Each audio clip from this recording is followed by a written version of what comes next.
Hey everybody, I'm going to continue my semi-coherent rant about the significance of Russia. And my thoughts are still sort of inchoate on this. They're still taking shape. And when and if they do take shape, I might end up writing about this. But I'm using this forum to just talk about certain things that interest me with regard to the subject of Russia. Last time I made reference to the Fatima prophecy, the apparition at Fatima, and what was revealed about the necessity, according to the Blessed Virgin Mary, who appeared to the three children at Fatima, the necessity of the Catholic Church saying a collective prayer, the hierarchy of the Catholic Church saying a collective prayer in order that Russia may be consecrated to Mary's Sacred Heart, and that if this prayer was said, that things would go well, but if the prayer wasn't said, that things would get much worse for the world, and Russia would spread her errors across the world, and that there would be another world war. This was in 1917 when the First World War was still raging. There would be another world war, and that world war would be prophesied by a sign in the sky, and all of these things came to pass. The church did not say this prayer. They did not consecrate Russia to the Sacred Heart of Mary, and there was a sign in the sky, and there was a Second World War. And after the war, particularly, Russia, in the form of the Soviet Union, spread her errors across the world, across the globe. I talked also about Dostoevsky, the author and I think prophet. I think it's fair to say that he's a prophetic figure in many ways. He was a literary figure in Russia's 19th century scene, somebody who, again, started as a liberal leftist revolutionary type, and then had this revelation, which sprung out of a time when he was sure he was going to face the firing squad. Yesterday I said I thought he was going to be hanged. One of you corrected me on that. That wasn't the method of execution that was going to meet Dostoevsky. It was the firing squad. So I appreciate that correction. And then the authorities called it off at the last minute. And Dostoevsky, who thought he was facing death, saw that he was going to be allowed to live, and this changed many things about him, or he developed in a way that was, strikingly the inverse of what he had been before. He became this very conservative, even reactionary figure who revered Russian state institutions such as the Tsar, the monarchy, and the Russian Orthodox Church. So Dostoevsky had this vision of Russia as being a nation that was in some ways set apart. He had this idea of Russia, that Russia would play this messianic type of role for the world, and this was sort of like he believed this with the fervor of a mystic, but it's a very striking, very powerful sense of what you get when you read anything by Dostoevsky. And he wrote a lot of things, some of them nonfiction, some of them fiction, short stories, very long novels, some of them, very, I won't say easy to read, but some of them, easier to read, and some quite difficult to get through. But all this while, he was animated by this idea, this notion that that Russia would would ultimately be would ultimately play this role in humanity's future. And this was in the 19th century, when Russia was this agricultural, mostly agricultural, mostly non-industrial backwater. That was what it was considered to be. It was thought to be just this backwards kind of state, and its own intellectual class. As I said before, spent a lot of time hating on traditional Russia, and wanted to sort of disown their Russianness and think of themselves as European. But it's very interesting to me how Russia does not stay out of the headlines. Russia indeed wound up playing this huge role, as Dostoevsky and the Virgin Mary both prophesied that it would play this huge role for the state of the world. Mary specifically asked for Russia to be consecrated to her Sacred Heart. That definitely shows a notion of Russia being set apart in some way, needing this consecration for some reason. There are lots of nations that every nation in the world could use the consecration to the Sacred Heart of Mary. If you're a believer in Catholic dogma, that's something that you want for everybody. That's something you want for the whole world. And indeed, later on, when the church, on a couple of occasions where the church had the opportunity to obey the Blessed Virgin Mary's directives concerning a consecration set for Russia, what they wound up doing instead was saying, "We pray for all nations of the world," but they didn't mention Russia because of political reasons, because of politics, because it was thought that if they specifically mentioned Russia, that would be seen as being in bad taste, and the Russian delegates would get offended. So they for political reasons, they steered away from doing what it was that the Blessed Virgin asked be done. Until this year, until 2022, when this prayer was finally said by the worst pope in maybe ever, in my opinion. There's no love lost with Pope Francis for me. I think he's a lousy pope. I think he's pretty awful. But there have been bad popes in the history of the Catholic Church. The church is not defined by the current pope. That's not what the church is all about. That's not the entirety of the church at all. Even though a Catholic is supposed to revere the Pope as far as the position that he holds, and so forth. There's nothing whatsoever that says that we have to believe that the Pope is somebody that we admire just because he's the Pope. Dante in his Inferno has a couple of popes in hell.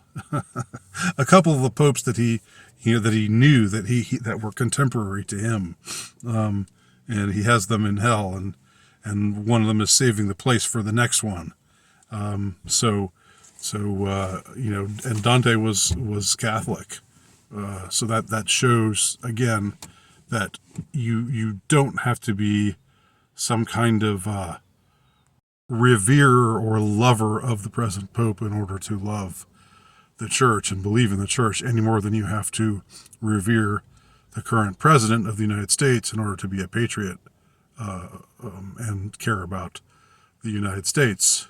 But anyway, all of that aside, everything that Pope Francis has done and said that I've found troublesome at the least. Putting all of that aside, he did on this occasion in 2022 say a prayer in accord with the directive that was given by the Blessed Virgin Mary at Fatima.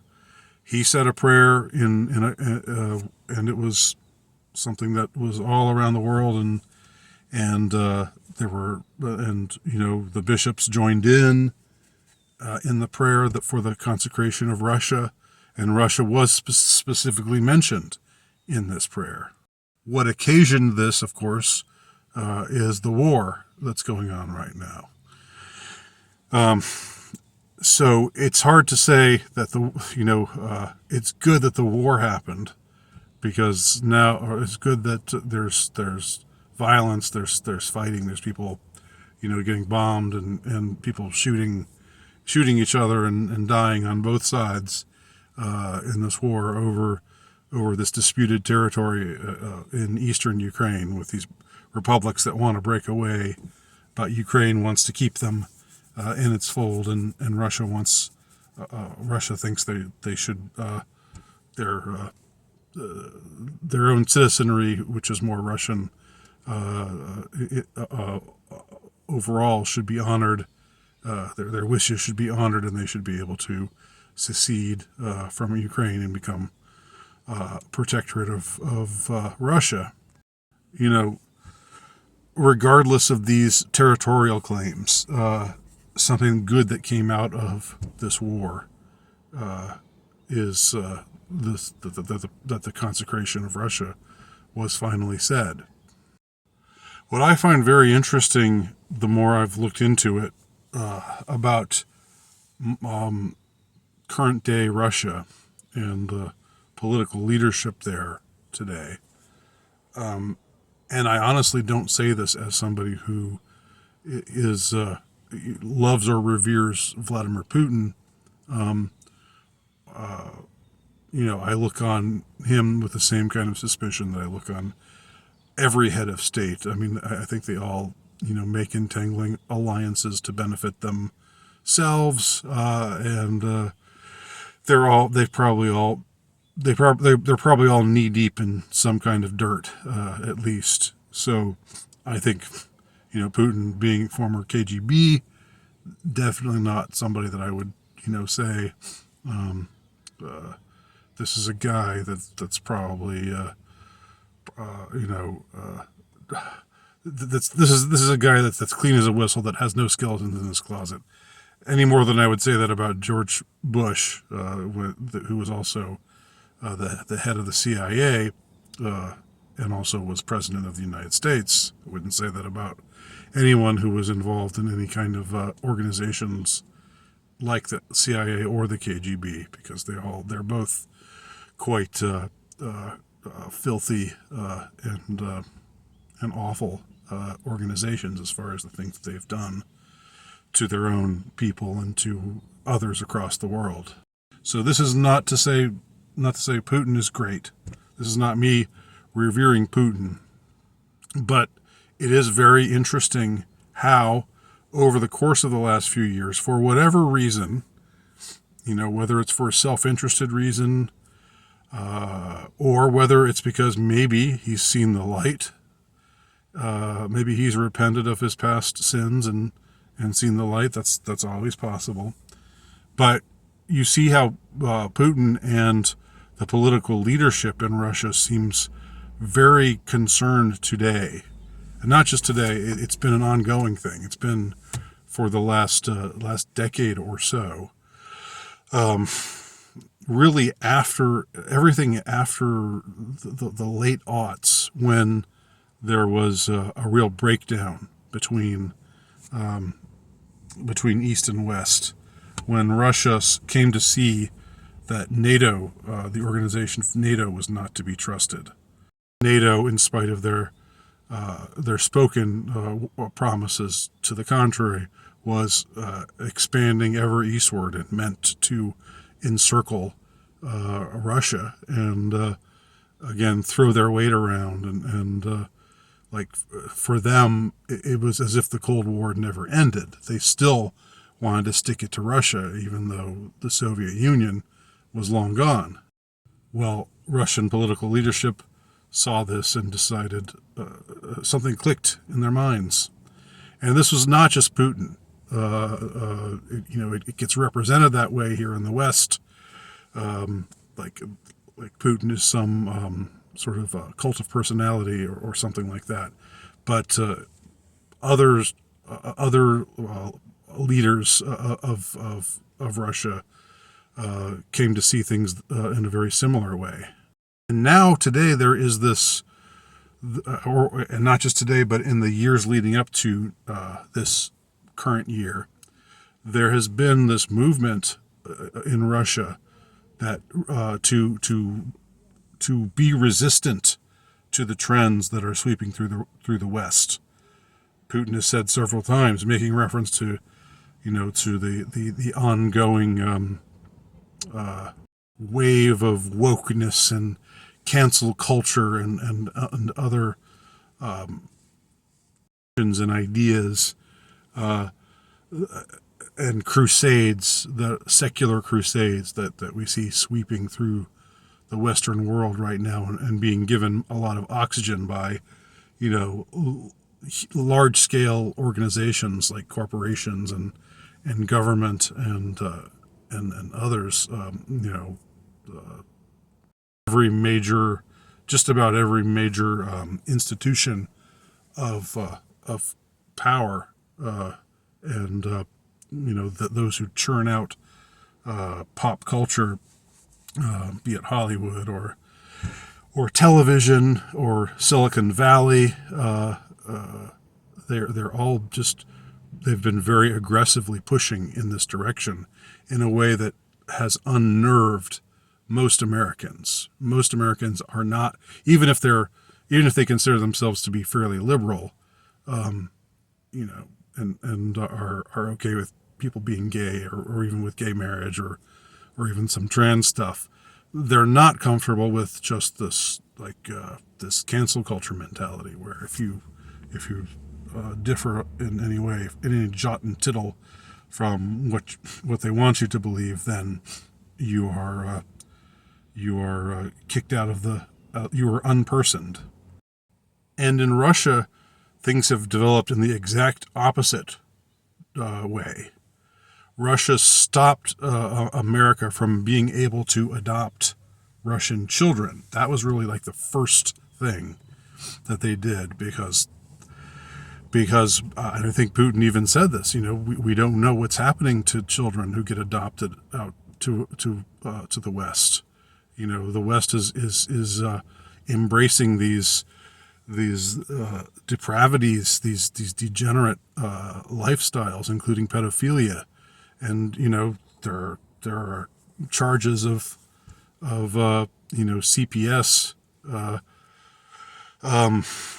giving foster children to pedophiles. State senator here in Georgia talked about this and afterwards died a mysterious death, a kind of a murder-suicide, where an alleged murder-suicide involving her husband, after she was very vocally criticizing CPS for their treatment of children and exploiting children and furthering sexual exploitation of children and pedophilia. Putin and the Russians, the Russian leadership said, no more adoptions to the West. We're going to stop that cold. And then in later years, they've passed laws against LGBT propagandizing. First, it was a law against LGBT propagandizing to children, or to minors, and more recently, and this is something I've covered here, any kind of LGBT propagandizing to minors or adults is illegal right now. And it passed unanimously in the Russian Duma, which is their version of Congress. Putin has said again and again this is our path. We're not walking the path the West is walking right now. It is our destiny to be different, and we're going to be different. We're going to be traditional here.